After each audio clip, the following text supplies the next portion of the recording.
Congreso promulga ley de lesa humanidad que beneficia a militares y policías perseguidos por ONGs. Muy especial en que la Corte Interamericana de Derechos Humanos, en mi concepto, no tiene la facultad de impedir que un poder del Estado en un país soberano como el Perú pueda dejar de cumplir una función como es la de legislar. Y máxime si se trata de una ley en la que no se está dando ni amnistía ni indulto a ninguna persona, sino simplemente se está, en cierta forma, ratificando lo que, de acuerdo a nuestro ordenamiento jurídico, se debe hacer y observar. Ponen el grito en el cielo. Congreso de la República promulga la ley sobre la aplicación y alcances de los delitos de lesa humanidad y crímenes de guerra en la legislación peruana. Con ello se establece que solo se puede imputar crímenes de lesa humanidad y crímenes de guerra a hechos cometidos después del 1 de julio del 2002, fecha en la que el Estatuto de Roma de la Corte Penal Internacional fue incorporado al sistema legal peruano. Ley que precisa los alcances de la aplicación de la lesa humanidad. Veamos la nota. Transcurrido el plazo de ley, el presidente del Congreso y la primera vicepresidenta dispusieron la promulgación de dos polémicas leyes. La primera, que modifica la norma sobre crimen organizado, que según la Fiscalía Especializada pone en riesgo más de 100 investigaciones. También lleva la rúbrica de ambos la ley que precisa la aplicación y alcances sobre lesa humanidad, que no fue observada por el Ejecutivo, luego que la Corte Interamericana de Derechos Humanos pidiera al gobierno justicia para las víctimas de Barrios Altos y La Cantuta. Acabo de recibir el cargo, ya se fue a numerar, hoy recién. Esto se numera, sí que no lo han hecho ya, y hoy mismo se lleva al peruano, así que sí, eso se cumple el día de hoy, mañana debe estar publicada en el peruano. La ley, sin embargo, sigue generando polémica. ¿Para usted hay impunidad con esta ley?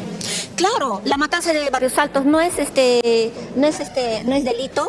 La matanza de los jóvenes de La Cantuta y esos son de los dos más emblemáticos. Ha habido de otras regiones también, ¿no?, que han sido asesinados en su gobierno, por ejemplo, del señor Alberto Fujimori. No puede pasar porque esto puede ser utilizado con otros propósitos y que obviamente eso no permite, digamos, generar lo que estamos queriendo, construir la confianza del pueblo frente a las decisiones que tome el Congreso. En la víspera, el presidente del Consejo de Ministros dijo que la ley no promueve la impunidad. Del mismo modo, criticó la posición de la Corte Interamericana de Derechos Humanos, que aseguró que sus fallos son vinculantes y que deben ser acatados, hecho que fue rechazado por el jefe del gabinete ministerial. Nos acompaña al final del día el expresidente del Tribunal Constitucional, el doctor Óscar Urviola. Buenas noches y bienvenido al final del día. Diana, muy buenas noches, muy agradecido por la invitación. Veíamos que ya se promulgó esta ley de la lesa humanidad, pese a que ayer la Corte Interamericana le responde a Dina Boluarte recordándole que los fallos son vinculantes para el Estado. El Congreso lo que ha hecho es promulgar. ¿Cómo evalúa usted esta situación?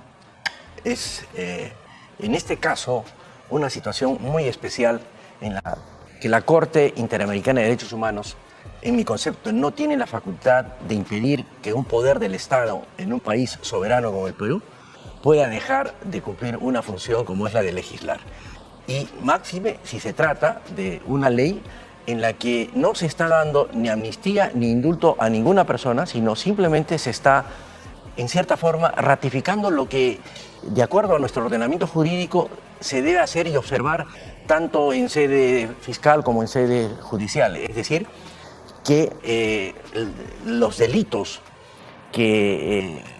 o la calificación de los hechos que se han producido antes de la entrada en vigencia del Estatuto de Roma no pueden ser calificados como de lesa humanidad, porque para el ordenamiento jurídico y en estricto cumplimiento del principio de legalidad, que es una institución que se aprende en los primeros años de abogacía, impide pues que los jueces puedan tipificar como delito algo que no está de manera expresa e indubitable, ¿no?, como delito. Entonces, esta promulgación no va a tener ningún impacto en la Corte Interamericana de Derechos Humanos. En todo caso, ¿qué pasaría si el que no está de acuerdo podría ir al Tribunal Constitucional? Obviamente. Toda ley que sale del Congreso sale con la presunción de constitucionalidad, y aquel que crea de que esa ley es inconstitucional podrá acudir, es decir, aquellos que tengan legitimidad para poder interponer una acción de inconstitucionalidad, como también lo pueden hacer 5.000 ciudadanos con firmas certificadas, iniciar una acción de inconstitucionalidad para poder vencer la presunción de constitucionalidad con la que salen las leyes del Congreso. Esa sería la vía. Esa sería la vía en este caso, pero hay otro caso que también el Ejecutivo lo ha visto como una vía, es que el gobierno ha presentado ya ayer la demanda competencial precisamente ante el Tribunal Constitucional por las investigaciones contra Dina Boluarte, es decir, no quieren ni siquiera que se le investigue. No creo que sea así. Yo he revisado la demanda competencial, Diana, y en realidad es una demanda en la que no se pide la nulidad de ninguno de los actos de investigación. Según lo que he visto en la demanda, se trata de una demanda en la que se está reclamando que el tribunal se pronuncie sobre las acciones de la Fiscalía de la Nación respecto al ejercicio de una función que la Constitución le reconoce al Ministerio Público de investigar, pero que lo está haciendo de una forma que menoscaba las competencias que también la Constitución le reconoce al Poder Ejecutivo. Y reclama la aplicación del principio de concordancia práctica, porque si bien es cierto que la Constitución establece que el presidente o la presidenta de la República es la que maneja la cosa pública, y para eso se le dan las prerrogativas como la protección que contiene el artículo 117 de no poder ser acusada. Específicamente esa demanda competencial apunta al artículo 117 de la Constitución, que pide o que dice que la presidenta o cualquier no puede ser acusada, pero sí investigada. Por supuesto, y ahí voy. Así como le reconoce la Constitución a la Presidenta de la República o al Presidente de la República la protección de no ser acusada por los delitos que expresamente señala el artículo 117, la misma Constitución le reconoce al Ministerio Público, al fiscal, en el artículo 159, inciso 4, la facultad de iniciar la investigación desde cuando se inicia el delito. Entonces, en una interpretación aplicando el principio de concordancia práctica, se tiene que compatibilizar estas dos prerrogativas que se reconoce al presidente de la República y al fiscal de la Nación. Lo que ocurre aquí es que, en realidad, la interpretación que se debe dar al artículo 117 para desentrañar ¿qué quiere decir el artículo cuando dice que solo puede ser acusada por los delitos que expresamente señala, como es traición a la patria, como es disolver el Congreso? Convocar elecciones. Que se llama permitir las elecciones o disolver o no permitir la reunión del Jurado Nacional de Elecciones, requiere ser compatibilizado con lo que ha ocurrido en el procedimiento penal, Diana. En el procedimiento penal, desde el año 2004, tenemos un procedimiento penal que ha cambiado totalmente el procedimiento penal anterior, que era Usted está hablando del Código Procesal Penal actual. El actual. Que rige el 2004. Del 2004, y que en Lima recién entró en vigencia hace no más de 10 años, porque se ha ido aplicando gradualmente. En ese proceso del Código Procesal Penal promulgado en el 2004, se establece un cambio total en las funciones del Ministerio Público y del Poder Judicial. Antes de este código, quien acusaba directamente ante el Poder Judicial era el fiscal y el juez instructor, en este caso sería a nivel de la Corte Suprema, era el que investigaba y además resolvía. Ahora el poder lo tiene el Ministerio Público. El Ministerio para investigar. Entonces, y le da la facultad de hacer investigación desde el inicio. ¿Y cuándo es el inicio? Cuando se conoce el delito. Y eso no se ha venido observando recién a partir del 2022, con las decisiones que adoptó la señora Patricia Benavides, la fiscal que ha sido suspendida.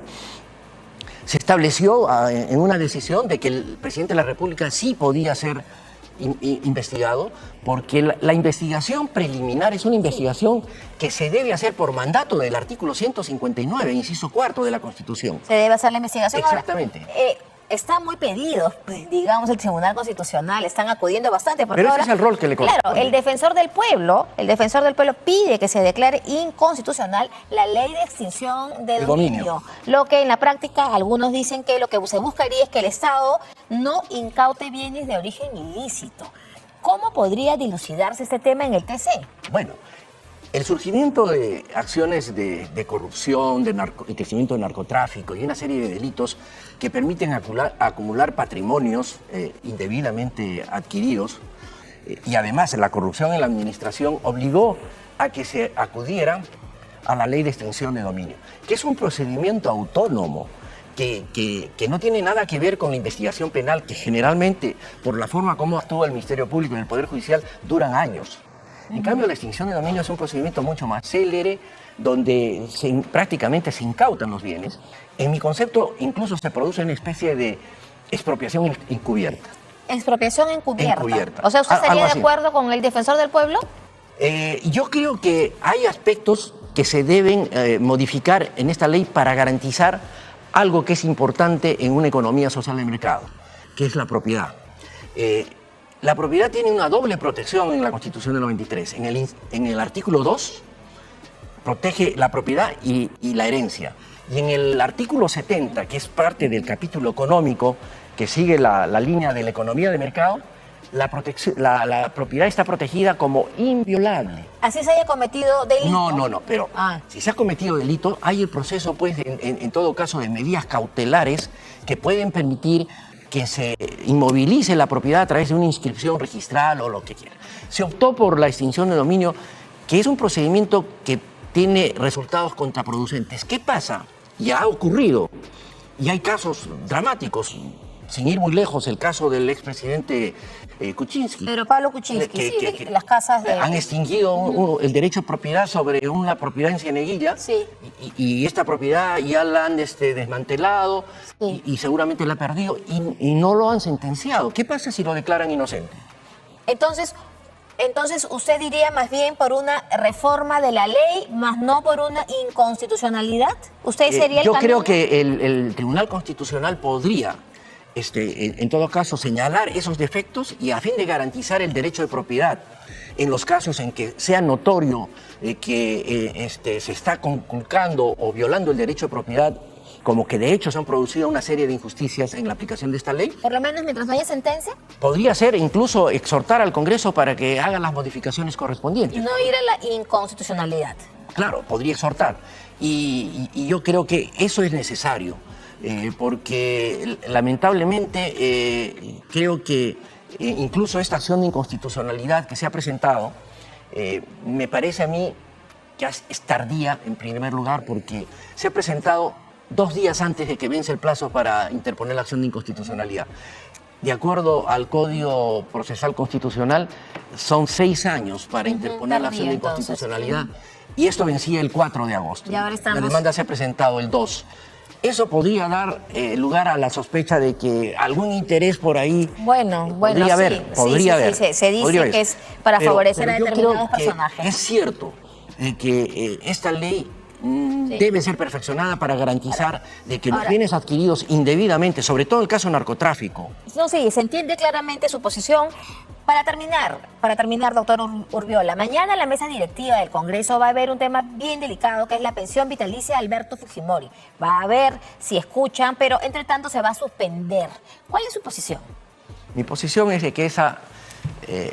yo no le llamo pensión, aun cuando la ley 26.591 le llama pensión vitalicia. Yo diría que esa es una renta vitalicia, que es distinto a la pensión, porque he escuchado a congresistas que lo asimilan a la pensión de jubilación, y no es cierto. Esa no es una pensión de jubilación. ¿Cuál es la diferencia de pensión y renta vitalicia? La pensión de jubilación es la que se gana a través de los sistemas de jubilación que establece la Constitución, que puede ser el sistema de jubilación privado o el del Estado, que administra la Oficina Nacional la Oficina de Normalización Previsional. Y que se adquiere el derecho a la pensión bajo determinados requisitos de años de servicio, etc. En este caso se trata de una renta vitalicia extraordinaria en atención a que el presidente de la República debe tener una renta para poder garantizar una vida digna de acuerdo a la dignidad que ha ejercido. Pero esto en la medida en que no haya recibido sanción, acusación constitucional y peor aún si ha sido sentenciado y está cumpliendo esa pena. Mira, hay constituciones como Está la clara chilena su posición, ¿no? que tiene estas disposiciones, pero a nivel de la Constitución. El artículo 30 de la Constitución chilena establece que el presidente constitucional, al cumplir su mandato completo, tiene derecho a una remuneración igual a la de un congresista. ¿Ya? Yo creo que en el caso del Perú es necesario de que esa disposición se eleve a rango constitucional. Claro, que haya una modificación. Pero en con todo el caso. requisito Sí. de que se cumpla el periodo constitucional completo y además una conducta y una gestión intachable y menos que haya sido sentenciado. Entendido. Doctor Óscar Urriola, muchas gracias. Muy bien, amigos de Informativo Perú, ¿qué opinas tú con respecto a esta información? No te olvides de dejar tus comentarios, compartir este video y por supuesto suscribirte a nuestro canal Informativo Perú.